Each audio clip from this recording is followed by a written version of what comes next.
Israeli-based company called Amdocs that generates the computerized records and billing data for nearly every phone call made in America.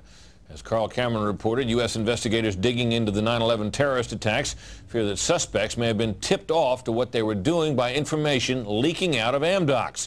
In tonight's report, we learned that the concern about phone security extends to another company founded in Israel that provides the technology that the U.S. government uses for electronic eavesdropping. Here is Carl Cameron's third report. The company is Comverse Infosys, a subsidiary of an Israeli-run private telecommunications firm with offices throughout the U.S. It provides wiretapping equipment for law enforcement. Here's how wiretapping works in the U.S. Every time you make a call, it passes through the nation's elaborate network of switchers and routers run by the phone companies. Custom computers and software made by companies like Comverse are tied into that network to intercept, record, and store the wiretapped calls, and at the same time transmit them to investigators. The manufacturers have continuing access to the computers so they can service them and keep them free of glitches.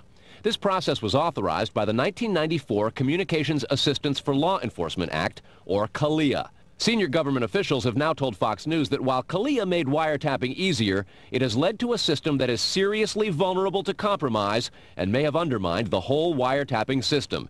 Indeed, Fox News has learned that Attorney General John Ashcroft and FBI Director Robert Mueller were both warned October 18th in a hand-delivered letter from 15 local, state, and federal law enforcement officials who complained that, quote, law enforcement's current electronic surveillance capabilities are less effective today than they were at the time CALEA was enacted. Comverse insists the equipment it installs is secure, but the complaint about this system is that the wiretap computer programs made by Comverse have in effect a back door through which wiretaps themselves can be intercepted by unauthorized parties.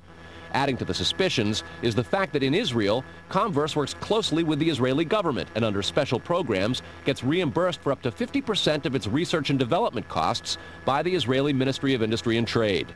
But investigators within the DEA, INS, and FBI have all told Fox News that to pursue or even suggest Israeli spying through Comverse is considered career suicide. And sources say that while various FBI inquiries into Comverse have been conducted over the years, they've been halted before the actual equipment has ever been thoroughly tested for leaks. A 1999 FCC document indicates several government agencies expressed deep concerns that too many unauthorized, non-law enforcement personnel can access the wiretap system.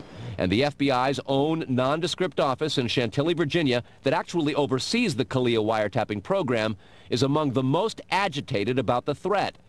But there is a bitter turf war internally at FBI. It is the FBI's office in Quantico, Virginia that has jurisdiction over awarding contracts and buying intercept equipment. And for years they've thrown much of the business to Comverse. A handful of former U.S. law enforcement officials involved in awarding Comverse government contracts over the years now work for the company.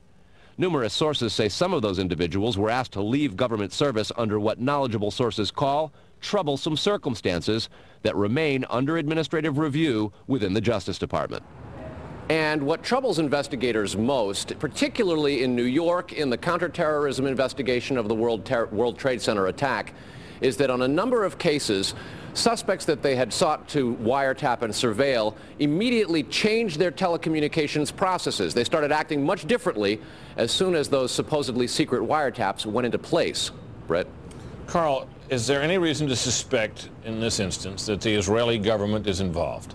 No, there's not, but there are growing instincts and an awful lot of law enforcement officials in a variety of agencies who suspect that and have begun compiling evidence and a highly classified investigation into precisely that possibility. Brett?